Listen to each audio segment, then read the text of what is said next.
Greetings. Welcome to the Hidden Truth concerning the Accomack Indians of Virginia.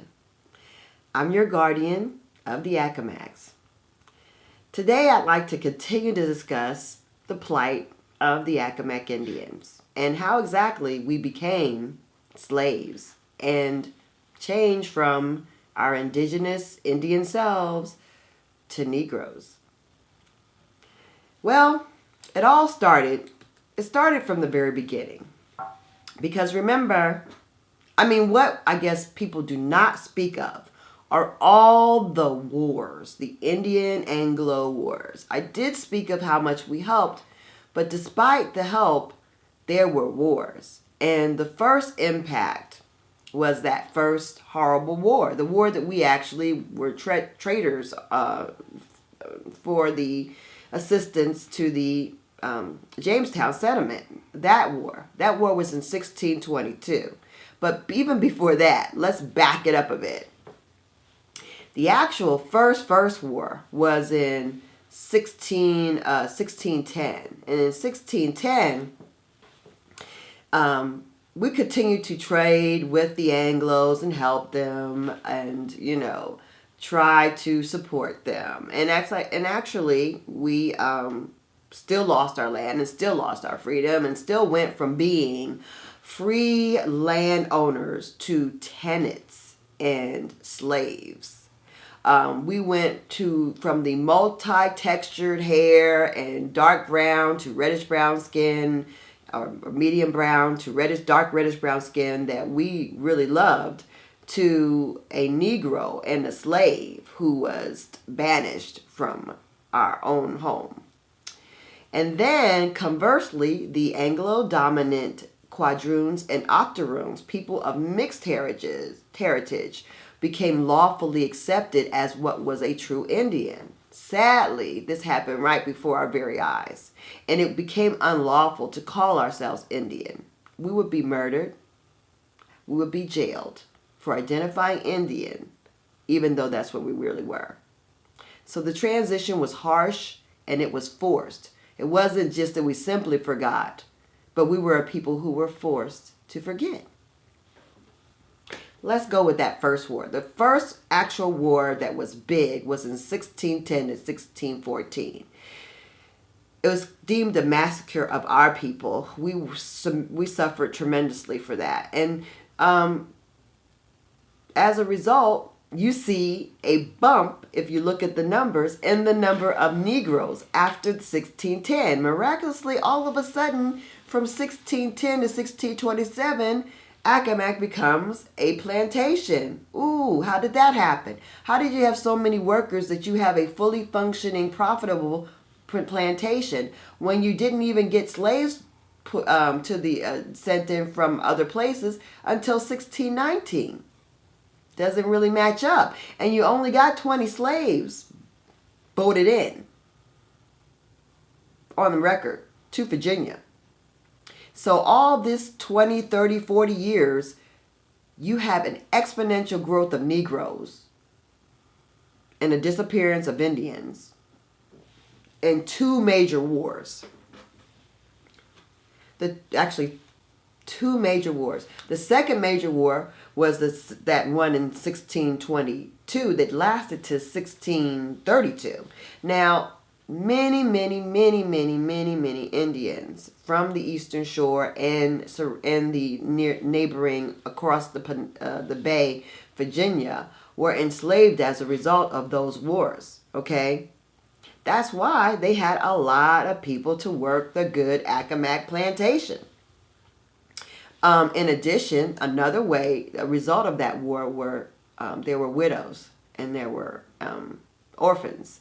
And the widows had no one to hunt. Now, you could farm as a widow, so you could bond yourself into servitude because you were a good farmer, but you couldn't hunt. You see, so if you can't hunt, then that's half your sustenance. That's your money, because the hunters made the money. They went out, they hunted, they could trade furs, they could trade whatever they hunted, the meat.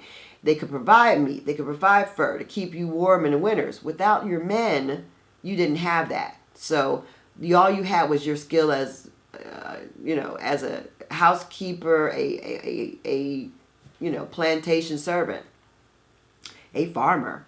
So many of these women had to bond themselves out. They had to say, take me, I'll work for food, literally. In addition to that, the children, there were laws on the books in Virginia and as there are in various states that bonded your children into servitude.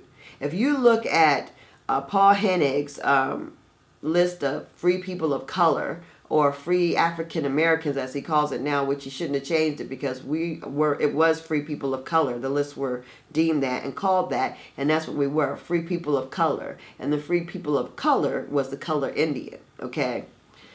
It shows so many times that this family bonded out their 2 sons, that family bonded out their daughter, this family bonded out their, 4 sons to servitude. These people were bonded until they were 30 years old. 12 years or 30 years old was supposed to be the indenture. Of course, with greed and with profit, how do you just let go of your good free worker after they turn 30? Man, they're just getting their stride on. So Virginia decided they needed to change those good laws. And so that's what happened. There were laws repelling the freedom of these people. Let's see. They're not born in a Christian world. There comes the Christianity to try to put the hammer in things, to make it seem kosher. Not kosher, sorry, Christian. They would say, and they did say, well, if they are not born of a Christian nation, not born of parentage.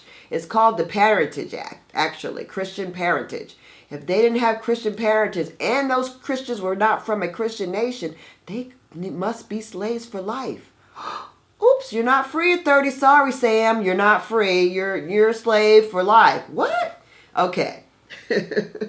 Can you understand the gravity of that? Imagine you just waiting for that day you can be free and this happens to you. Okay? The reason this happened was because there was greed and they needed the workers to continue. So in 1682, the Christian Parentage or the Virginia Slave Act used racism as a political device. Let me repeat that. Racism was used as a political device. Does that sound familiar? Racism as a political device? My words, guess what? It's happening today. It's happened throughout history. It was the way to keep the balance of power where they wanted to be in this country, in this nation. It is a device that wasn't just used here. It was used in Australia. It was used in New Zealand. It was used all over the place.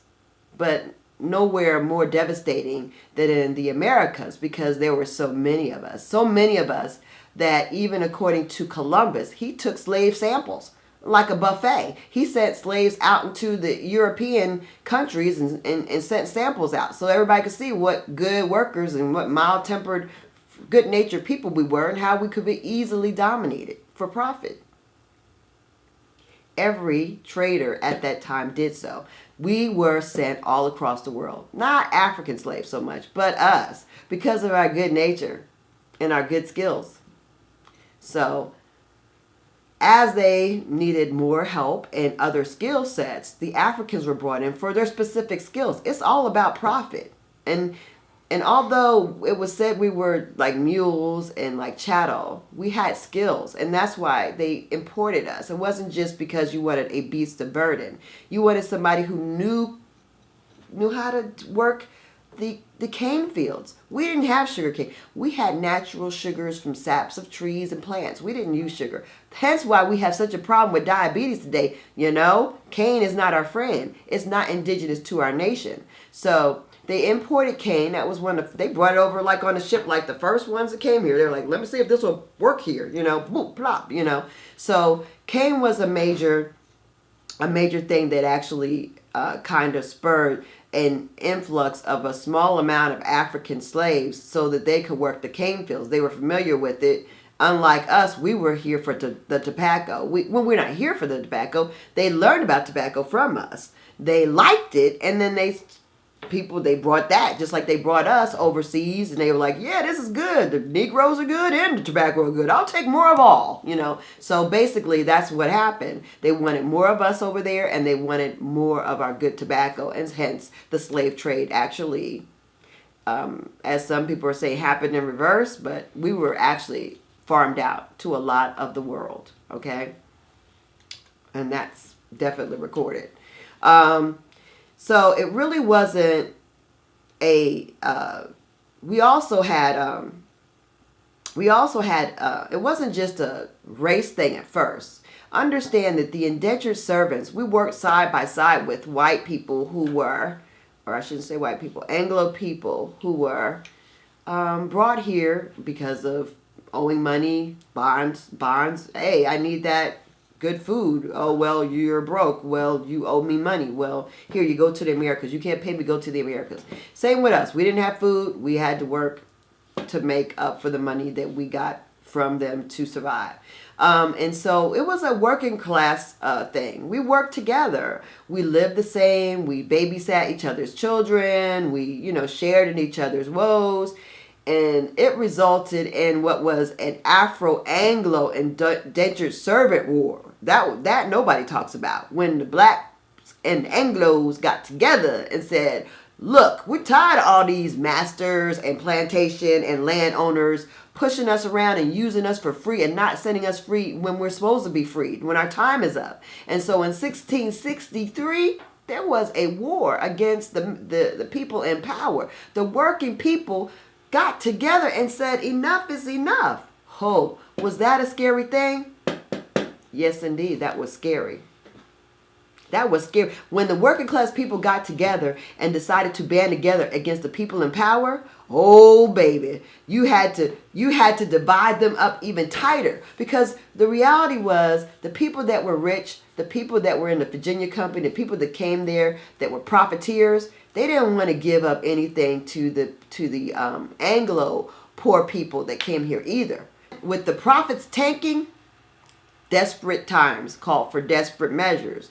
And the desperate measure that was taken was that 1682 Parentage Act. And the 1682 Parentage Act was a direct, let me tell you, everything that happened in this country that was big and major was a direct result of war. That's what I'm trying to get through to you. The 1663 war set off the Parentage Act, or the Virginia Slave Act. It was to divide a line between black and white forever. Okay, forever and ever. Because that way, if you were Christian and white, even if you were broke and an indentured servant, you got to be free and get land. However, if you're on this side of the line and you are Negro looking in appearance or brown, you get nada, and you have to stay a slave forever. Okay. That was all out of the need to maintain slavery and the real need to maintain profits. So here you have it. Now I'm not your friend anymore. Now I'm not your... What? You get to be free? You get to be free, Jonathan? Well, I have to stay here? So the law talked about color, and it really whittled it down. It talked about sorting the slaves by color, be they Jew, be they tithable Negro, be they mulatto or Indian slave. The law says, that you can see as on my document, that it clearly lined it up. They didn't want any stone unturned, anybody. It didn't care whether you were a slave, Jew, Negro, mulatto, Indian slave, whatever it was, they covered it. And they said, you fall under this whole Christian parentage law, and that's what's happening. So when I went to school, they didn't talk about Indians being slaves, and I didn't know about that. But now the Smithsonian readily admits online in articles that the colonial America depended on the enslavement of indigenous people.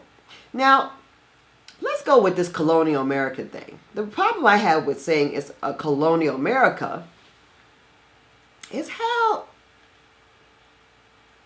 guess what? Let's talk about that next time. Next time, let's get together and let's talk about exactly how the colonies planted themselves on top of us, literally, and how that impacted it not really being a colonial America. It really was like Plymouth Rock literally landing on us. They literally plopped the colonial people literally plopped themselves right in the middle of what was our world.